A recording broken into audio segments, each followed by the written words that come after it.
Hi guys and gals, I am going to talk about groups on the periodic table today. If you don't remember, that is considered the families or vertical columns. So as you can see down below, I will be talking about each vertical column or group today. So here's some of your objectives. You need to know the names of the families now, or the groups, aka the vertical columns. You need to be able to locate semiconductors, halogens, noble gases, and relate them, the chemical properties, to electron arrangement. So first of all, we classify them in two major groups for the elements. The first one is metal versus nonmetal. Remember, they're classified by their chemical and physical property. So metals are actually really good conductors of heat and electricity. So if I pass electricity through one side of a metal rod, it does not take but maybe a millisecond to get to the other side of the rod.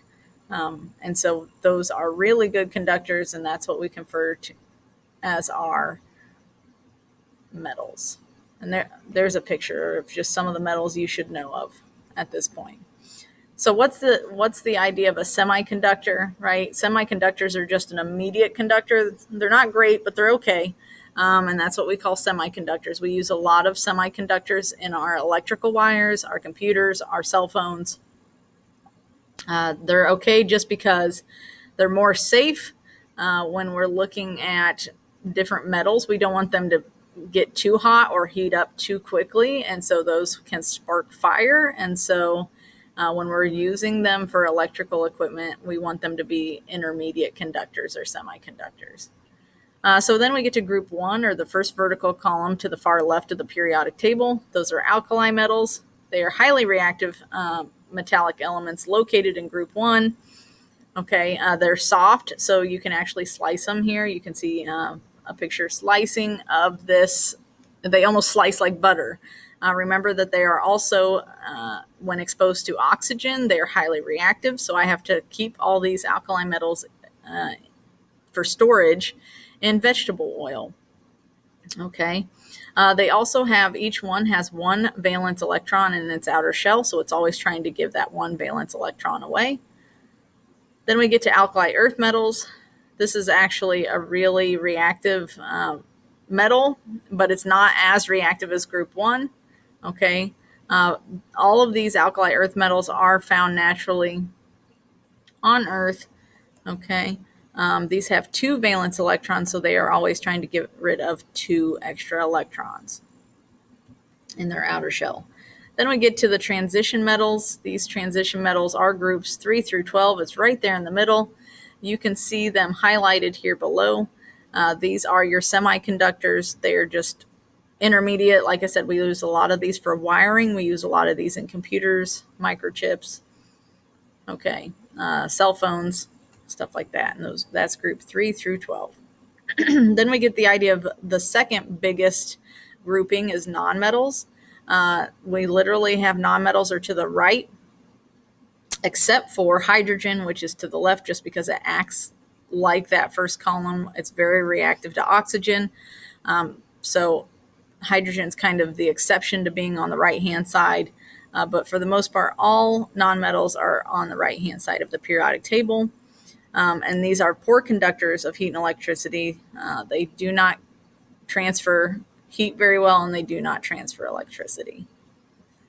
So, of course, these nonmetals contain any elements in groups 3 through 18. Not all of those groups are nonmetals. There are some metals in those groups, so kind of watch out there. So, for example, carbon is found in 3 different forms.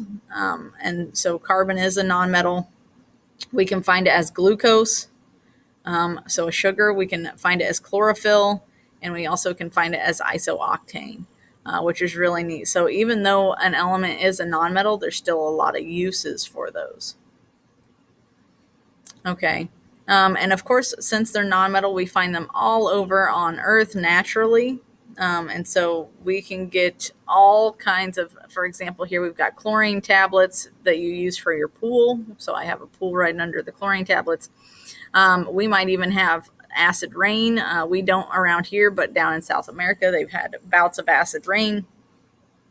And so we get it in the atmosphere: nitrogen, oxygen, carbon, helium, right? Stuff like that. And so the good thing is we can actually use some of this stuff to benefit our everyday lives and our lifestyles, and protect us against harmful bacteria and viruses, which is what we're doing right now, especially with COVID going around. We can use those products and use these nonmetals as a help in deterring some of this bacteria and viruses from getting into our systems and making us sick. So then we get group 18, that is the noble gases. Examples of noble gases would be helium, neon, argon, krypton, xenon, all straight down the vertical column of group 18. That is the very far right last row. Those are all a gas, but when we shoot an electric current through them, they become charged. And so at that point, that's where we get our neon signs from. Okay, so if you've seen a neon sign that's like coffee shop here, right? That's all that inert gas. They do have a full valence electron shell. So really they have 8 in their valence electrons minus helium. That one's a little different. It has 2 that's filled up, but they don't want to lose or gain electrons. They are perfectly fine and happy with where they're at. So they're very hard to get to react, right? Because they don't want to gain or lose an electron. Okay, so here's your summary. Metals are shiny. Alkali metals are group 1. They're very reactive to oxygen. Alkali earth metals located in group 2. They are less reactive, but still reactive. Nonmetals are to the right. Metals are to the left. Nonmetals include the inert noble gases in group 18, the reactive halogens in group 17, and some elements also in 3 through 16. If you have questions, please let me know. Please send me an email.